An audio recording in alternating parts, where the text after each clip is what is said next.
민수기 22장 1절부터 14절에 있는 말씀 찾으셨으면 제가 봉독해 드리겠습니다. 이스라엘 자손이 또 길을 떠나 모압 평지에 진을 쳤으니 요단 건너편 고 여리고 맞은편이더라. 십볼의 아들 발락이 이스라엘이 아모리인에게 행한 모든 일을 보았으므로 모압이 심히 두려워했으니 이스라엘 백성이 많음으로 말미암아 모압이 이스라엘 자손 때문에 번민하더라. 미디안 장로들에게 이르되 이제 이 무리가 소가 밭에 풀을 먹은 같이 우리 사방에 있는 것을 다 뜯어먹으리로다 하니 그때 십볼의 아들 발락이 모압 왕이었더라. 그가 사신을 보올의 아들 발람의 고향인 강가 푸돌에 보내어 발람을 부르게 하여 이르되 보라, 한 민족이 애굽에서 나오는데 그들이 지면에 덮여서 우리 맞은편에 거주하였고 우리보다 강하니 청하건대 와서 나를 위하여 이 백성을 저주하라. 내가 혹 그들을 쳐서 이겨 이 땅에서 몰아내리라. 그대가 복을 비는 자는 복을 받고 저주하는 자는 저주를 받을 줄을 내가 알미니라. 모압 장로들과 미디안 장로들이 손에 복채를 가지고 떠나 발람에게 이르러 발락의 말을 그에게 전하매 발람이 그들에게 이르되 이 밤에 여기서 유숙하라. 여호와께서 내게 이르시는 대로 너에게 대답하리라. 모압 귀족들이 발람에게서 유숙하니라.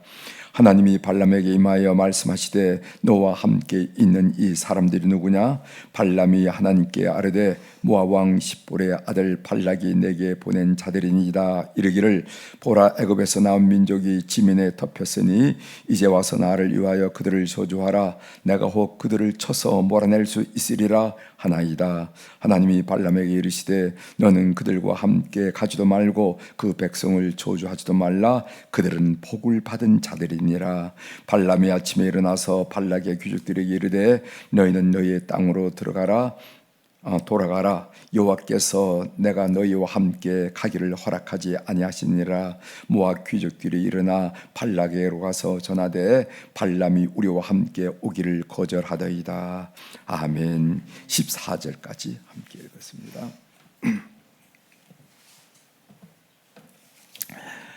오늘 우리가 읽은 민수기 22장 1절부터 14절에 있는 말씀을 가지고 주제로 잘 나간다고 할 때 조심하자 하는 이야기를 함께 좀 나누려고 합니다. 잘 나간다. 지금 잘 나가고 있어요. 뭐 하는 일이 잘 됩니다. 이럴 때 우리 성도들은 조심을 해야 된다 하는 말씀을 여러분들에게 드리려고 합니다. 죄란 무엇인가? 하나님의 질문과 인간의 응답에서 죄를 규명한 그런 얘기가 있어요. 잠깐 소개해 드리도록 하겠습니다. 하나님이 아담에게 어떤 질문을 했냐면 아담에게 내가 어디 있느냐? 창세기 3장 9절에 얘기했죠. 죄지은 아담과 하와가 숲을 사이에 몸을 숨길 때 하나님이 물었습니다. 네가 어디 있느냐? 창세기 3장 9절에 있는 말씀인데 죄란 무엇인가? 죄란 히라브로 하마르티아라라는 말로 쓰는데 이 죄란 것은 있을 곳에 있지 않은 상태. 내가 있어야 할 곳이 있어요. 여러분들이 주부면 주부가 있어야 할 곳, 어머니면 어머니가 있어야 할 곳이 있는데 있어야 할 곳에 있지 않은 상태를 말한다. 그 다음에 창세기 4장 9절에 보면은 가인에게 질문한 내용이 나옵니다. 네 형제가 어디 있느냐? 네 아우 아벨이 어디 있느냐? 이렇게 질문하시죠. 네 형제가 어디 있느냐? 죄란 것은 이기적인 관계, 이기적인 관계가 죄라 하는 그런 의미죠. 그 다음에 조금 지나면 창세기 16장 8절에 하나님 또 다른 질문을 하는데 하갈에게 내가 어디서 와서 어디로 가느냐 이렇게 질문하잖아요. 그때 죄라는 것은 주인에게 떠난 상태 이렇게 얘기합니다. 죄란 내가 어디 있느냐, 네 형제가 어디 있느냐, 내가 어디서 와서 어디로 가느냐 이런 질문에 대한 인간의 응답 이것이 죄라, 이렇게 설명한 예가 있어서 여러분 한번 좀 묵상을 좀 해보시길 바랍니다. 오늘 본문 내용을 좀 살펴보면요, 여러분 민수기 22장에부터 24장, 그러니까 22, 23, 24장이 다 발람 이야기입니다. 우리가 보면 아주 단순한 사건인데, 모압 왕 발락이 발람에게 이스라엘을 향해서 저주를 해달라 하는 이야기인데, 그 이야기를 굉장히 길게 썼다 이 말이죠. 왜 이토록 길게 설명하고 있을까? 이것이 우리가 민수기 22장부터 24장을 우리가 공부하면서 우리가 관심 가져야 할 사항입니다. 왜 민수기 이 후반부가 다 그러는데, 왜 민수기는 이 이야기, 이 간단한 이야기 같은데 이 이야기를 이토록 길게 나열하면서 우리에게 주는 교훈이 무엇일까? 이것이 우리가 관심 가져야 할 사항이라 이렇게 합니다. 그 상황을 좀 설명을 드리면은, 이스라엘이 남아모리 왕국인 시온 왕, 남아모리 왕국의 왕인 시온 왕과 북아모리 왕국인 바산 왕 옥을 격파한 후에 모압 평지에 다시 돌아왔습니다. 이 모압 평지에서 많은 사건이 발생하는데 그 내용이 민수기 남은 부분을 차지하고 있습니다. 그 첫 번째 이야기를 오늘 본문이 말하고 있는데 한번 좀 살펴보도록 하겠습니다. 1절 한번 보세요. 이스라엘 자손이 또 길을 떠나 모압 평지에 진을 쳤으니 요단 건너편 곧 여리고 맞은편이더라. 그러니까 이 모압 평지라는 것이 어느 곳이냐면 여리고로부터 20km 떨어진 요단강 동편에 있는 것을 말합니다. 우리가 요단강 서편, 팔레스타인이 살고 있는 요단강 서편 얘기를 많이 들었는데, 이 모압 평지는 요단강 동편에 있는 곳이에요. 그러니까 20km니까 멀지 않잖아요. 멀지 않은 곳에 있는 것이 바로 모압 평지라는 것입니다. 모압 왕 발락이 이스라엘을 두려워하고 있습니다. 그 두려워한 이유를 2절 3절에서 두 가지를 얘기하고 있는데, 하나는 2절 먼저 보겠습니다. 십볼의 아들 발락이 이스라엘의 아모리인에게 행한 모든 일을 보았으므로, 사실 처음에 발락은 이스라엘에게 길을 터줬습니다. 에돔을 지나서 모압으로 들어온다고 그럴 때 모압 왕 길을 터줬어요. 그러나 이스라엘이 남아모리 왕국인 시온 왕, 그리고 또 북아모리 왕국인 바산 왕 옥을 격파했다는 소식을 듣고 두려움에 휩싸였습니다. 그래서 오늘 첫 번째 두려움을 겪게 된 이유가 뭐냐면은 주변의 멸망 때문에 두려움에 사로잡히게 되었다 하는 것을 알 수가 있고, 또 3절에 보면, 3절을 제가 읽어드리겠습니다. 모압이 심히 두려워하였으니 이스라엘 백성이 많음으로 말미암아 모압이 이스라엘 자손 때문에 번민하더라, 이렇게 얘기했어요. 그러니까 이 이스라엘 백성들의 그 인구가 많음으로 인해서 모압이 두려움에 사로잡혔다 하는 것을 우리가 알 수가 있죠. 우리도 인생을 살면서 때로 남이 많이 가진 것 때문에, 그것이 소유이든 아니면 권력이든 두려워하는 경우가 많이 있다는 것이죠. 우리는 많아야 무슨 일을 할 수 있다고 이렇게 생각하기 쉬운데 그렇잖아요. 단 한 사람, 헌신된 한 사람에 의해서 세상을 변화시킬 수 있다 하는 것도 우리가 경험을 통해서 많이 살펴볼 수 있는 일이죠. 4절로 봅시다. 4절, 민수기 22장 4절. 미디안 장로들에게 이르되 이제 이 무리가 소가 밭의 풀을 뜯어 먹은 같이 우리 사방에 있는 것을 다 뜯어 먹으려다 하니 그때 십볼의 아들 발락이 모압 왕이었더라, 이런 말씀이 있습니다. 여기 미디안 장로들이라 하는 말이 나오는데, 아브라함의 부인이 셋이었죠. 첫 번째 부인이 사라였고, 두 번째는 하갈이었고, 세 번째로는 그두라라 하는 그 마지막 부인이 있어요. 사라에서 누가 낳았습니까? 이삭을 낳고, 하갈에서 누가 낳았습니까? 이스마엘을 낳고 그 다음에 구두라가 아브라함으로부터 육형제를 낳았어요. 육형제를 낳는데 그 네 번째 그 육형제가 시므란, 옥산, 욕산, 무단, 미디안, 이스박, 수아 이렇게 했는데 그 네 번째 아들이 미디안이에요. 미디안.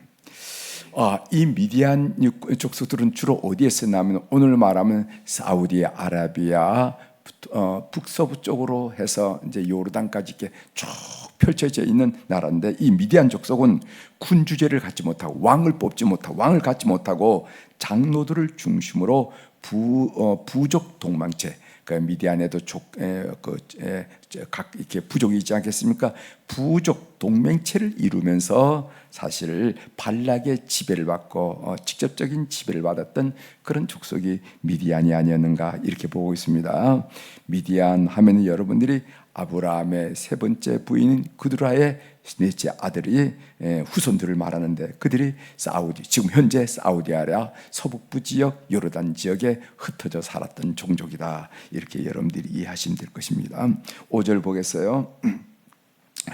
그가 사신을 부올의 아들 발람의 고향인 강가 푸들에 보내어 발람을 부르게 하여 이르되 보라 한 민족이 애굽에서 나오는데 그들이 지면에 덮여서 우리 맞은편에 거주하였고 이렇게 해서 여기 보면은 부올의 아들 발람 이렇게 여러분 모압 왕은 발락이고 여기 이 주술가로 나오는 이 이름은 발람입니다. 많이 혼돈하죠? 발락, 발람, 발락 걸렸는데 이 발람은 주술가를 말합니다. 이 사람의 고향이 어디냐면은 강가 부도리라. 이 강가는 오늘 말하면 유프라테스 강을 말해요. 메소포타미아 유프라테스 강가에 부도리라 하는 지역이 있는데 거기 산 사람이라는 것이죠. 이 발람이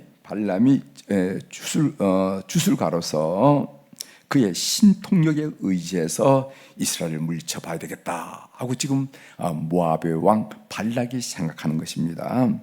그러면은 이 발람의 고향인 유프라테스 이 부두리라는 것은 어느 정도 멀리 떨어지냐면은 모압 평지, 그들이 살고 있는 모압 평지로부터 한 640km 떨어진 곳이라는 겁니다. 거기에 사절단을 보내게 되는 것이죠. 640km는 천리가 넘잖아요, 그죠? 엄청난 거리인데 사절단을 보내게 되는 것입니다. 그런데 하나님께서 발람에게 하신 말씀이 뭐냐면 12절입니다. 12절 제가 읽어드리겠어요. 하나님이 발람에게 이르시되 너는 그들과 함께 가지도 말고 그 백성을 저주하지도 말라. 그들은 복을 받은 자들이니라 이렇게 말했어요. 그러니까 발람이 주술가니까 하나님과 영매가 되어서 물어봤더니까 너는 가서 이스라엘을 저주하지도 말고 복을 비치도 말라 하는 음성을 12절에 듣고 이야기하는 것입니다.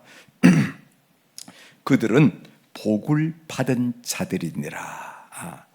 귀하게 나오는 말씀이죠. 네, 이것이 바로 우리의 정체성이에요. 우리는 어떤 존재들인가? 저주를 받을 수 없는 하나님의 사람들이라 하는 것을 이 새벽에 믿는 여러분들이 되시길 바랍니다.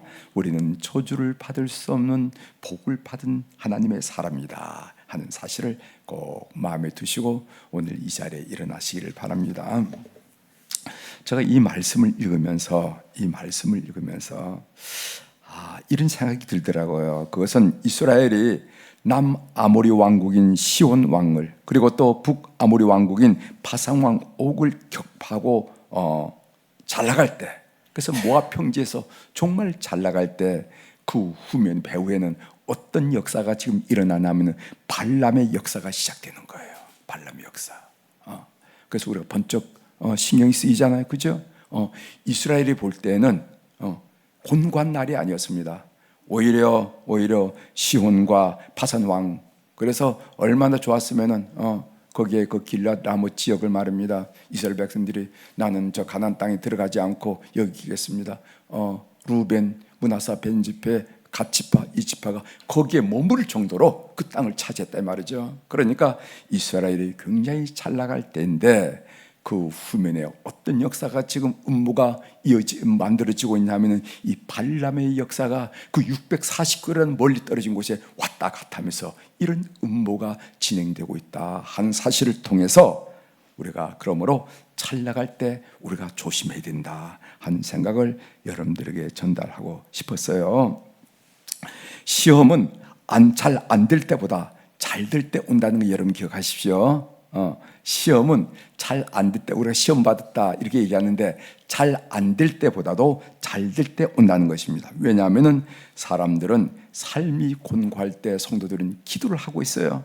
그러나 잘 나가면 기도를 쉬게 됩니다. 그래서 교우가 기도 응답을 받고 새벽 기도에 나오지 않게 되면 목회자는 걱정을 하게 됩니다. 자, 새벽 기도 나오는 사람이 어느 날 안 나와. 왜 안 나오시죠? 그러면 그분이 기도 응답 받고 조금 요즘 생활이 편한 것 같아요. 그러면은 이거 어떻게 되는 거지? 하고 목회자는 걱정을 하기 시작합니다.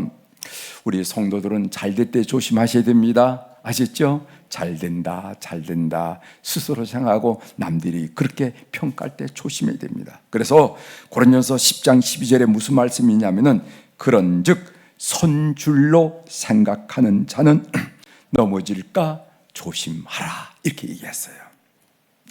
저는 다른 영역에서 잘 모르지만은 목회자에 대해서 이런 소문 저런 소문도 듣기도 하고 이런데 이 목회자가 넘어지는 예를 보면은요, 어려울 때 목회자가 넘어지는 경우는 거의 없어요. 어려울 때는 목회자들이 기도를 합니다. 그러니까 시험에 들 사이가 없어요. 그런데 잘 나갈 때 목회자들이 넘어지더라고요. 저는 다른 영역을 모르고 우리 목회자 얘기를 드리는데 목회자들은 잘 나갈 때 어려운 문제가 시험에 들고 문제가 되더라 말이죠. 그래서 이런 말이 있습니다. 아무리 기도해도 교회 부흥이 안 될 때가 목회자에게는 가장 좋은 때이다 이렇게 얘기하고 있어요. 무슨 말인지 알죠? 아니 그럴 때가 좋은가? 아무리 하나님께 매어달래도 교회 부흥이 안 돼서 어떻게 하면 교회 부흥이 되죠? 어떻게 하면 좀 달라지죠? 이러면서 늘 목회자가 기도하고 있을 때가 목회자가 영성이 가장 좋을 때라는 거예요. 그러면 우리는 어떻게 해야 할까요? 기도를 삶의 규칙으로 생활해야 할 필요가 있습니다. 여러분 억지라도 여러분 삶에 끼워 넣어가지고 규칙화 생활화할 필요가 있어요. 그래야 우리는 계속적으로 지속적으로 반복적으로 자기 영성을 영적 상태를 점검할 수가 있습니다. 그래서 이 새벽 기도가 참 좋다는 거예요. 새벽 기도에 나오면은 여러분 지난 하루를 하고 또 하루를 교육하는 이 짧은 시간이지만 이 시간이 새벽 기도. 그러니까 자기 영적 상태를 끊임없이 지속적으로 규칙적으로 점검하고 그런 것을 자기 생활에 하는 것이 필요한데 우리 영적으로 승리하려면은 그것을 여러분들이 억지로도 끼워 넣는 것이 참 중요합니다. 이 영적으로 승리하는 비결임을 꼭 믿으시길 바랍니다. 오늘 여러분들이 중요하게 생각하는 것은 잘 나갈 때 조심하자고. 그건 목회자도 마찬가지고 성도들도 마찬가지예요. 내 스스로 잘 된다, 주변 사람으로부터 잘 된다고 평가받을 때 이때가 위험한 때라는 거예요. 위험한 때. 게으를 때고 나태할 때고 다른 생각할 때고 잘못될 때라는 거예요. 이럴 때일수록 정신을 바짝 차리고 살아가야 되는데 그렇자면은 기도해야 되는데 그 기도를 규칙화 생활하는 것이 우리가 지혜로운 삶의 태도라 하는 말씀을 여러분들 드리면서 말씀을 마칩니다. 기도하시겠습니다. 하나님 아버지, 이스라엘 백성이 40년 광야 생활을 끝내고 에돔을 거쳐서 모압 땅에 들어와 시온을 이기고 또 바산 왕 옥을 이길 때 그들은 모처럼 승리의 맛을 보았습니다. 모압 평지에 그들이 머무르면서 그들이 잘 된다, 됐다, 이제는 모든 것이 가능하다 이런 생각을 할 때 바로 그 이면에는 발람의 음모와 괴계가 진행되고 있음을 성경이 우리들에게 밝혀주면서 잘 될 때 조심하라 하는 그런 하나님의 음성을 나눌 수 있도록 도와주셔서 감사합니다. 우리 스스로 생각할 때 뭐가 문제야? 다 잘 되는데 라고 생각할 때나 주변 사람들이 우리를 평가할 때 참 잘 되네요 라고 할 때가 가장 우리가 경성하고 정신을 바짝 차리고 주님 앞에 머무르야 할 때임을 우리들이 이 말씀을 통해서 교훈받도록 은혜를 베풀어 주옵소서. 하나님, 오늘 또 우리 사랑 교우들이 주님 앞에 귀한 물질을 올려드렸습니다. 일천번제, 감상금, 종의 기도의 제목들과 그리고 또 이름들로 주님 앞에 올려드렸사오니 이 헌금을 주님께서 연락하여 주시옵소서. 그리고 그 사연들 적었던 마음에 있던 그 사연들을 주님께서 통촉하여 주셔서 삶의 요정 속에 늘 간섭하시고 개입하시고 세미하게 섬세하게 지도하는 하나님의 손길을 느끼는 그런 삶이 될 수 있도록 은혜를 베풀어 주옵소서. 오목한 세상 살에서 홀라 고처럼 사는 것이 아니라 늘 든든한 배경 대신 우리 하나님이 지도하시는 것을 우리 스스로도 느끼고 다른 사람들도 보며 경험하며 하나님을 찬양하는 그런 하나님의 사람들이 될 수 있도록 은혜를 베풀어 주옵소서. 오늘 성경 말씀 중에 그들은 저주받을 자가 아니라 복을 받을 자이라 라고 선포하는 것처럼 오늘 우리 사랑하는 성도들은 주님 앞에 복받을 자임을 분명히 믿고 그 복을 삶의 현장 속에서 늘 경험하고 고백하도록 은혜를 허락하여 주옵소서. 하나님, 월요일 날은 우리가 특별히 교우 중에 환우들을 생각하고 환우들을 위해서 기도하는 시간을 갖게 하시오니 감사합니다. 영적인 질병, 마음의 아픔에 마음의 병들, 육신의 약함으로 인한 육신의 병들, 하나님 아버지, 오늘 또 주님께서 역사하여 주셔서 시공을 초월하신 우리 주님께서 그들을 방문하시고 영혼의 회복과 심령의 회복과 육신의 회복의 역사가 이 교회를 통하여 일어날 수 있도록 은혜를 허락하여 주시옵소서. 우리가 믿는 하나님, 저 구말리 상천에서 수염만 날리고 우리와는 상관이 없는 하나님이 아니라 우리 삶 속에 구체적으로 개입하시는 하나님인 줄 분명히 믿사오니 그 놀라운 은혜를, 그 놀라운 능력을, 그 놀라운 사랑을 온 우리 환우들이 경험하도록 오늘 이 시간 역사하여 주시옵소서. 그래서 이 세상에 어떤 의료진이 발견하지 못한 작은 세포 가는 핏줄에까지 치료의 광선을 비춰주셔서 회복하는 역사가 일어나게 도와 주시옵소서. 마치 오뚜기가 일어나듯이 삶의 자리에서 일어난 역사가 가정마다 일어날 수 있도록 은총을 베풀어 주옵소서. 오늘 또 하늘의 주권과 땅의 주권을 가진 우리 주님 권세 있는 이름으로 이 시간 선포합니다. 내 영혼이 잘된 같이 범사가 잘되고 강건한 축복을 주께서 허락하신 24시간 산 동안에 많이 경험하면서 고백한 하루가 되도록 은혜를 베풀어 주옵소서. 감사드리며 예수님의 이름으로 기도 올리옵나이다. 아멘. 하늘에 계신 우리 아버지시여, 이름이 거룩히 여김을 받으시오며 나라가 임하시오며 뜻이 하늘에서 이루어진 것 같이 땅에서도 이루어지이다. 오늘날 우리에게 일용할 양식을 주시옵고 우리가 우리에게 죄 지은 자를 사하여 준 것 같이 우리 죄를 사하여 주시옵고 우리를 시험에 들게 하지 마시옵고 다만 악에서 구하시옵소서. 나라와 권세와 영광이 아버지께 영원히 있사옵나이다. 아멘.